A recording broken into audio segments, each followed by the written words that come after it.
Hello, my name is Roseanne Nguyen. I'm a senior in high school and I am the youth mental health team leader for SAGE. And today we have Mr. Ingalls with us, and I just wanted to thank you so much for taking the time out of your day to share your experiences and insights about education and youth leadership.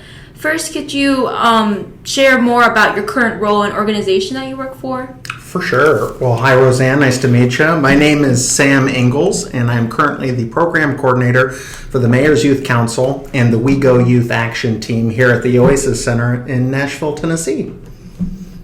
I love that. Yes. So one of the first questions that I have for you is, what inspired you to dedicate your career to working with young people as a longtime advisor in youth and government, but also as a coordinator, as you said, for the Mayor's Youth Council?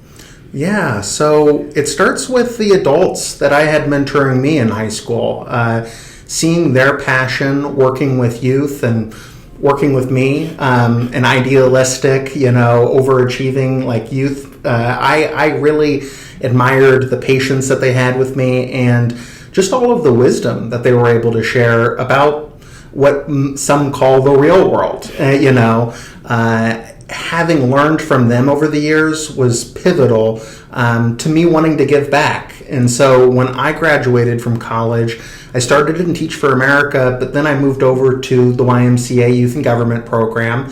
And so for 10 years, I was involved with youth and government, working with students in Louisiana and Florida and a little bit all over the country, just trying to do the same thing that those adult mentors did for me, which was give them a positive role model and try to inspire them to, be the best version of themselves and to go on and do big things in the world. I absolutely love that. I am a member of the Youth and Government Club at my school as well, and I just love how it's a great way to give back to the community that way. My next question is, during your time working in low-income communities, was there a specific student moment or experience that really helped shape the way you think about the power and importance of education? There are so many moments and students that come to mind when thinking about that. I think more than anything else, when I think about going into low income communities, underprivileged communities, high schools, middle schools, wherever that may be, is that some of the best students I ever worked with came from those communities. And the common denominator for all of those students was the support system they had.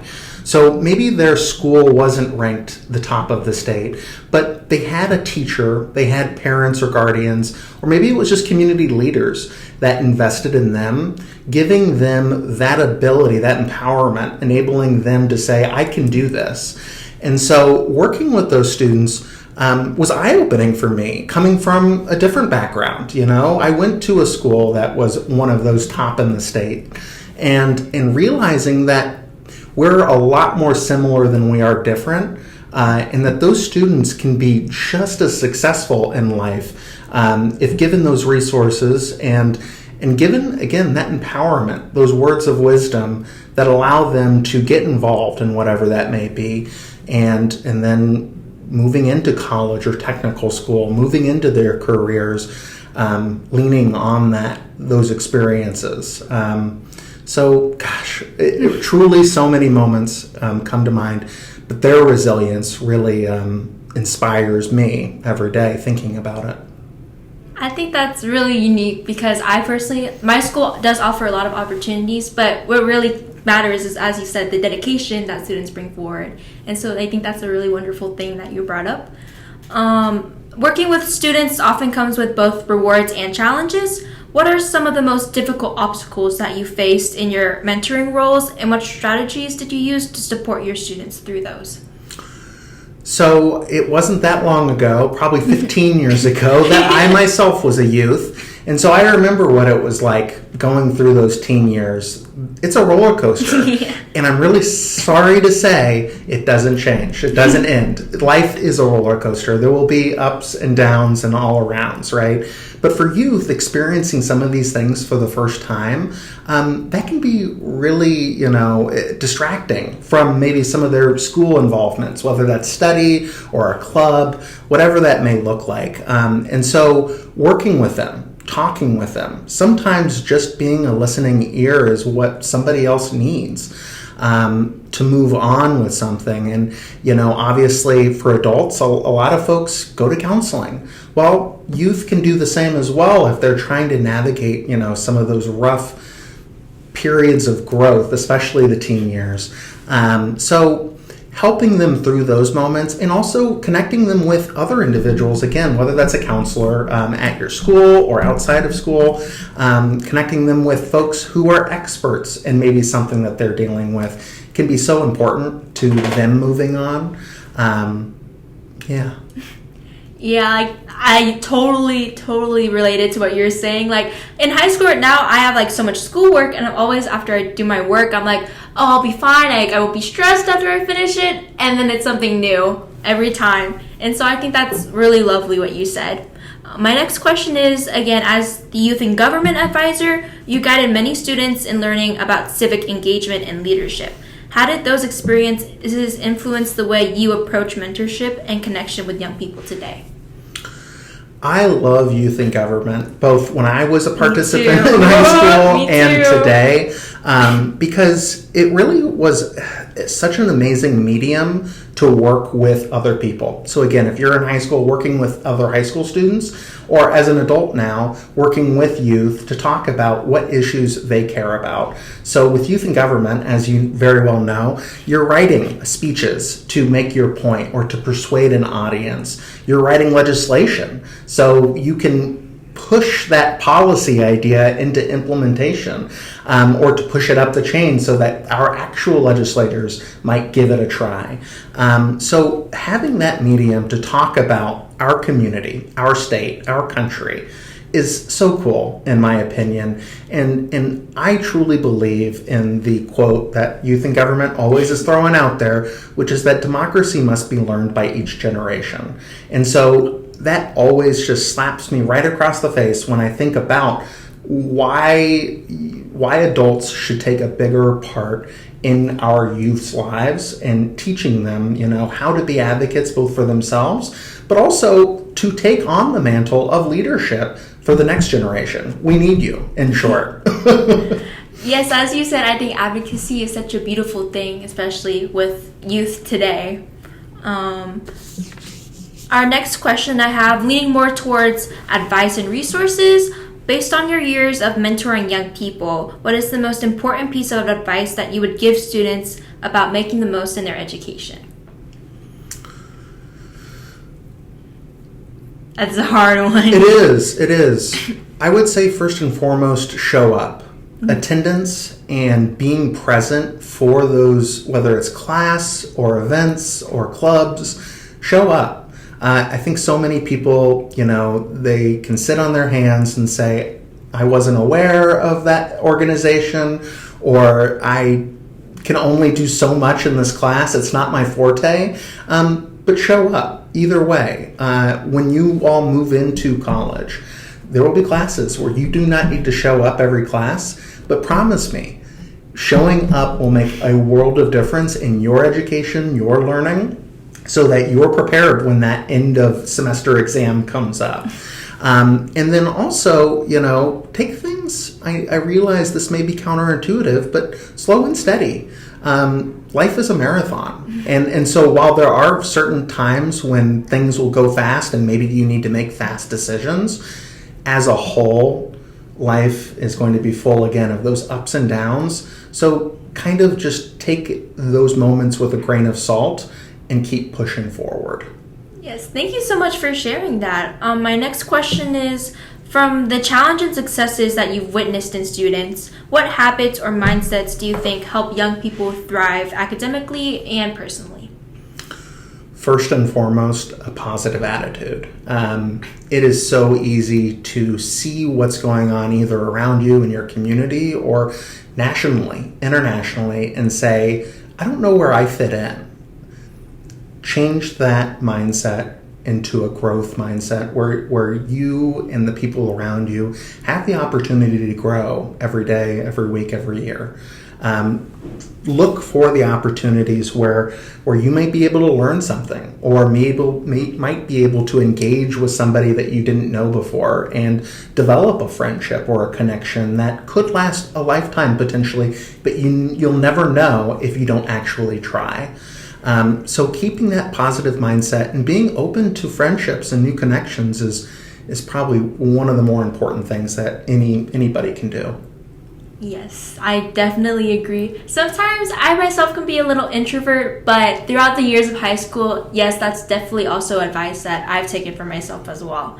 And my next question is, looking back, what are some lessons that you've learned from working with students that you wish more young people knew about navigating school or just life in general outside the classroom? Could you repeat that question? You're good, yeah. What are some lessons that you've learned from working with students that you wish more young people knew about when it comes to navigating life or school? I think going back to something I said previously, life is a marathon. And so you need to take it at your own pace to do what you need to do to finish. And also when it comes to working with youth and thinking about youth, we adults are a lot more similar to you all than you realize or that we realize, right? I think a lot of adults build up this boogeyman where it's youth are incredibly different from us. But the reality is we were in your shoes not that long ago, and we are still learning. Learning doesn't stop when you turn 25 years old. You have to keep on growing. And so when we think about working with youth, it's essential that we treat them to an extent like adults. Treating them like humans. I know that seems silly, but it's so true, and so many adults struggle to do that. Yes. So treat them with the respect and dignity that you treat anybody else. And I think you'd be surprised what the adults can learn from youth. Yes, I was gonna say, I definitely agree with that. I'm honestly might have my parents watch this podcast later just to hear that. But yes, for sure. What advice would you give to students who feel discouraged, faced obstacles, or doubt their own potential? Don't. In short, there are a lot of things, again, especially when you're a youth, that seem like these are obstacles I'm not going to be able to surpass, or these are obstacles that are getting in my way to the point where they're going to impede me getting into the college I want to, or going into the career I want to. Don't think like that. You need to keep an open mind when it comes to the opportunities that are in front of you, and to an extent, ignore the obstacles. Rise above them and don't let them become excuses for why you didn't get where you want to be.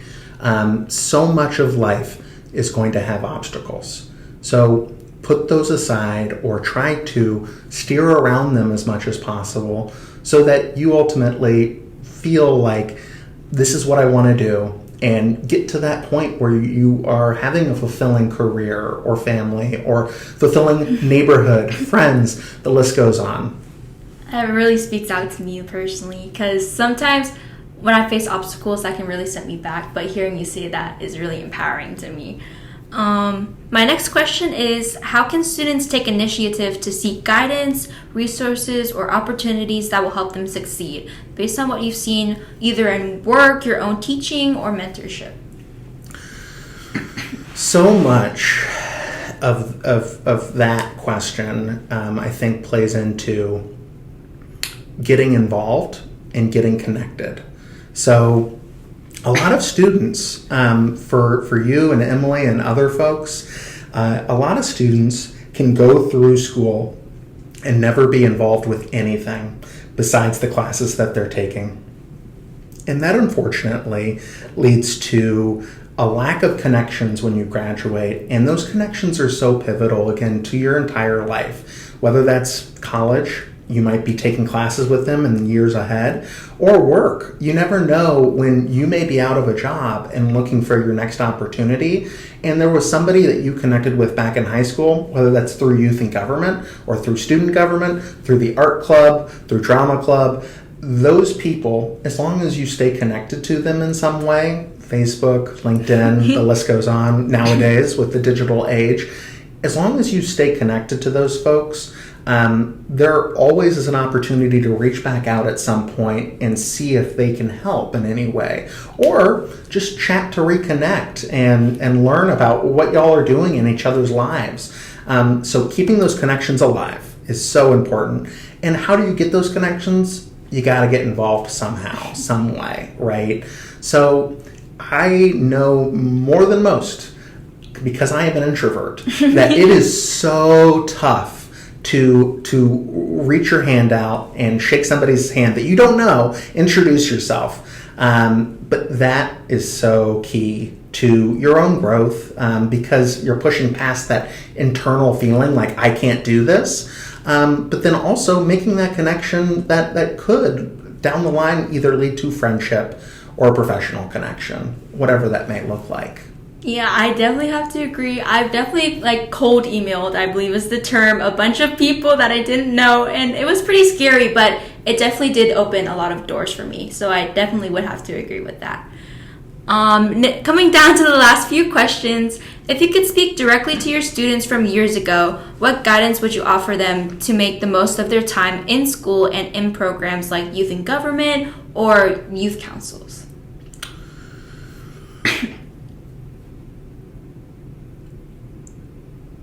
Go ahead and repeat the question, Roseanne. You're good. If you could speak directly to your students from years ago, what guidance would you offer to them to make the most of their time in school or in programs like youth and government and youth councils? Looking back and putting myself in the shoes of my former self, talking to these youth, many of the same tips and advice come to mind that I've mentioned, including... I'm so sorry. Can we repeat that question one more time? Just shut off for 1 second. I was actually wondering if it turned off. I noticed it in the corner of my eye and wasn't sure. I didn't know if it was still recording. You can just edit this part. I see the green light. It looks like it's still recording. I see the green light too, yeah. There we go. It's still recording. Oh, it was? Yeah. Okay. Sorry, we can just edit this part. I'm so sorry. Should I start with my answer or with the question? The question, please. Can you repeat the question, Roseanne? Yes, I would love this to is number 3. Take 3. If you could speak directly to your students from years ago, what guidance would you offer to them to make the most of their time in school or in programs like youth and government and youth councils? So I've already touched on this a little bit, but show up, keep that positive attitude, and ultimately have fun. That's one of the most important things that youth have taught me as an adult over the years, is to sit back and to enjoy the moment and to enjoy the connections that you're making with one another. Because ultimately, as much as you learn in these programs or school, no matter what college you get into someday, those connections are what will bring you back to those moments of your youth and also into the future. Like I've said, these connections that you make in high school and college and the early years of your career will be so determinating, in what the rest of your career and your life looks like. So to hit those again, show up, stay positive, and have fun. I really, really love that. And I have one last question for you. Now that you've stepped into your role as director of the Mayor's Youth Council, what are some initiatives or goals that you're excited to focus on? Or what opportunities for engaging young people are you most looking forward to? So, the Mayor's Youth Council is a selective group of almost 30 students from across Davidson County. And so sadly, it's not like we are pulling in a bunch of other students to join the Mayor's Youth Council. In my previous roles with youth and government, the goal was to get as many students involved as possible, right? So it's a little different with Mayor's Youth Council. But that doesn't mean because it's a selective group, we can't be reaching more and more students and bringing them into the fold. So for instance, we have Mayor's Youth Summit coming up here in a couple months, and that definitely is more students than just MYC. We want students from across Davidson County. And the same goes when we have our Youth Climate Summit in the spring. We want as many students from across the county as possible to join us, learn a little bit, and hopefully leave wanting to do something in their community or take action in some way. When I think about my goals for Mayor's Youth Council this year and beyond, I want us to grow as individuals, but also as a council. So little things like governing documents, even though that might not sound exciting, it allows a group to look back or to look to documents that say this is how we operate. So for instance, more recently, we were just talking about bylaws. And again, not exciting for most people, especially youth, but they're essential to, looking back and saying, this is how we operate, this is how we're structured, this is who does what. Without those things, it's kind of a free-for-all. And so sometimes some organizations, that works. But for the most part, organizations struggle without some kind of structure, without some kind of operating procedure. So I want to work with this year's MYC to get something like that established, because I know that 5 years from now, the MYC, which will be completely new from this year's MYC, right, after a 4-year cycle, they'll be able to look at those bylaws and say, okay, this is how they did it back in 2025. And maybe they want to make changes, and that's okay. Just like the Constitution, it should be, able to be amended based on what the needs are for that specific group. And then beyond that, doing things that are unprecedented. For myself as a youth, and then as I've gotten older and become an adult, doing things that have not been done before is probably one of the best ways to create a legacy, because students of future generations can look back and say, it was in 2025 that Jack decided we were going to put this event on, and look at it now. We now have 500 students showing up, and there was only 15 the first year. So doing things, big things that, again, might not seem feasible right now, but you never know where it could lead. I definitely have to agree. As you stated before, just really trying to put yourself out there, be open-minded, will open a lot more doors for you, for sure. Absolutely. Yes. Mr. Ingalls, thank you so much for taking the time today to share your background and expertise with us. Your work with students and dedication to youth leadership is truly inspiring, and we're grateful for the advice that you were able to share with us today. We know your listeners will walk away with a better understanding of the importance of education and the ways they can get involved and make a difference. Thank you so much again for being here today. Well, thank you, Roseanne. It's been a pleasure. Yes, thank you.